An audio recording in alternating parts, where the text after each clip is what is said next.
Hello there. Have you ever heard the name of Genshin Impact lately? Nah. Well, today we will discuss how this unique gacha game took the gaming industry by surprise And the game award goes to Genshin Impact. and made its way into one of the best games of the year 2022 in many awards. We will also take a deep dig into the game mechanics and aspects that have caused its rise, some of its flaws that might cause its downfall in the future, and if it will stand the test of the time. So, without further ado, let's first start with the initial problems. Genshin was a lofty dream, but it also came with a lot of problems, like being gacha. Genshin was mainly a gacha game, meaning that this game would make money by putting some important resources of the game behind a paywall. This is also why gacha games in general are not that popular. You cannot progress at a specific level without spending money on this game. This financial strategy was not well reputed. Players preferred games in which there is only one-time purchase for a lifetime, as compared to spending small amounts over a longer period of time, Every choice matters. Nah. because the latter had no actual limit on how much you spend. Note that these gacha games are built upon a structure that induces a sense of gambling. You have to spend money on a chance of getting the desired character or a piece of equipment. Overall, the gacha system was not liked by the gaming industry, and for good reason. My number 2 point is being a free game. At its base, Genshin was going to be a free-to-play game. This meant that they had to make sure that they make a game that would attract people and make profit at the same time.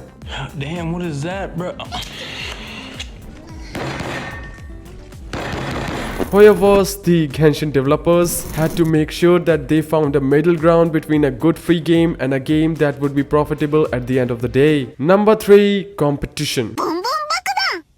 Even though Genshin was in a very specific genre, it still had to compete with gaming giants like Fortnite, Minecraft and Call of Duty, which people do play regularly. This was because Genshin was a game based on time-limited resources, which had to be used up every day to make your equipment and character better. This put the game in a unique position where it was competing with all sorts of games, both in daily playtime as well as money spent on it. The big release. Genshin is by nature a gacha game. This meant that there was always a bad reputation going into the gaming industry. Genshin developers did not back down and invested much money and effort into the game. Genshin was one of the most expensive video games ever developed. It had a massive budget of about 100 million US dollars. This ensured that the game did not lack in quality or marketing. The game was officially released on 28th of September 2020. Now let's talk about a review. In this portion, we will be taking a look at the different aspects of the game and judging if it's worth your time. And with that said, let's jump in. Genshin delivered stunningly with its graphics. However, were not new to game development. Their first game, Honkai Impact, did very well too. But what they produced with Genshin was a masterpiece. Its world containing mesmerizing scenarios in a variety of settings. The game has a very decent map with diverse landscapes, making their sights that much better. As of right now, 6 of the total 8 regions have been out, each being inspired by different culture in our real world and expressed in a very artistic fashion. From Sumeru's desert and dense forests to Inazuma's island and unique vegetation. This is still not finished, as we hope to see 2 more cultures being portrayed in just as diverse ways and only better in quality.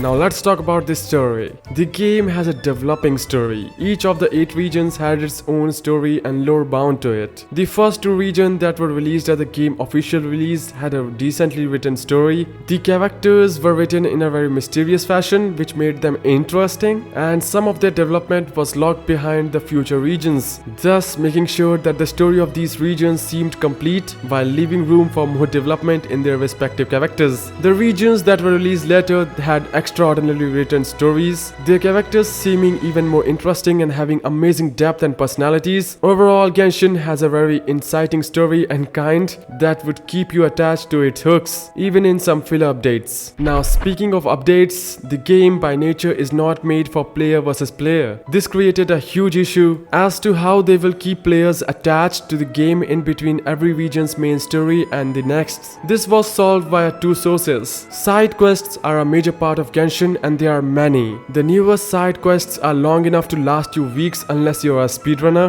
The second is time-limited events. These events hold a lot of resources that you need in a game. There's also one main event in every update, which has a story that keeps us interested and avoids the need for back-to-back main stories containing updates. Now let's talk about combat. Most gamers look at combat while judging any game. Thankfully, Genshin has a very complex and intricate combat system consisting of 7 main elements and the reactions between them. Although the combat design is very much loved by the Genshin community, they are also often complained about the difficulty of the game. This is also an aspect where the community is divided. The hardcore gamers want higher difficulty while the casual players are happy with the easier difficulty. Genshin also lacks any kind of endgame content as far as the combat goes, meaning it will mostly be a staple for those who are already enjoying the story or the characters. Let's talk about the gacha system. For a gacha game, Genshin has a very accessible gacha system even for free-to-play players. Given that you are willing to spend time daily on it, this is a very fair trade-off, seeing that the game is basically free and expects you to spend more time on it or more money on it by wishing on the characters or weapons. Instead of having a paywall at some point in the story or gameplay, the game just asks for you to spend more time collecting resources that would be relatively to grind for players who spends money on it. The success. As mentioned above, Genshin was one of the most expensive games ever developed and it has a lot of good things going for it. Unsurprisingly, it came into the gaming industry and made it its home. Genshin earned around $393 million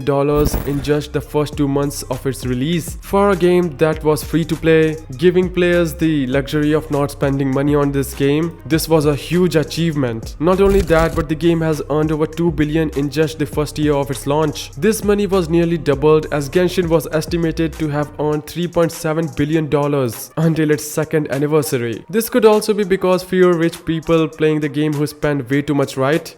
Well, you're wrong. Genshin have amassed over 126.4 million downloads over Apple Store and Google Play Store. This of course means that this game has been earning quite a reputation for itself, as its numbers players grows significantly with each passing month and year. This sustainable growth can only be stopped if Genshin players themselves do not fix some specific issues about it or if it drops in its quality. Now, we have discussed enough about its success. Let's now talk about things that may kill Genshin. Even though Genshin is a well-rounded game, it is not perfect. The game comes with some flaws that might be the reason for its downfall. If the developers not try to fix them, let's try to list a few. First one is the time-limited events. While it is true that these events provide ample entertainment to the players playing them and have some very interesting lore bits as well as character interactions and character development, but if we look from perspective of a player who joins the game later on, some players will feel blander simply because they missed the event in which we see character development for the character. Its prime example is Albedo. His story has mostly been told in some of the previous events. Considering his appearance in the permanent content only, he seems to be lacking a lot of development, so players will have a much harder time connecting with his character. Number 2, lack of endgame content. Since Genshin has such complex and very well linked combat system, players were hoping for a PvP of some sort. Genshin developers have rejected the idea and it has impacted the overall community negatively, and it might be the reason for some players avoiding the game or maybe leaving it soon. Number 3, the roster. As we have discussed before, Genshin flushes out its characters usually make their development and central priority. With new characters in almost every update, this will eventually cause issues with cycling through the characters, especially since they have arisen issues with some characters rerun even now. Taking more than a year for some, this can cause frustration and eventually it can cause the people to rage quit the game since the game isn't rerunning characters they love. So what's the conclusion? Well, the conclusion is more like my personal opinion. I've been playing Genshin Impact for 2 years now and my review of it will be backed up by a good amount of experience. The game itself is amazingly well developed. Its open world feels almost as though it is living. The adventures we do as we go on the journey are filled with stories and have depth into them. The game has a very interesting combat system and I personally love the fact the game has no real difficulty. It is a perfect game for those who are looking to pick something that they can play daily while not caring about the competing or defeating the game. I would recommend the game to those who like story-based games with a bit of combat sprinkled around it to make it complete in all aspects. Those who are looking to get into something they want to have to grind in and complete, I would say that there are better games than this out there for you. In conclusion, Genshin targets a specific niche and fills out all the requirements needed for that specific kind of audience. And with that said, that is all for today, and I hope to see you soon. Adios.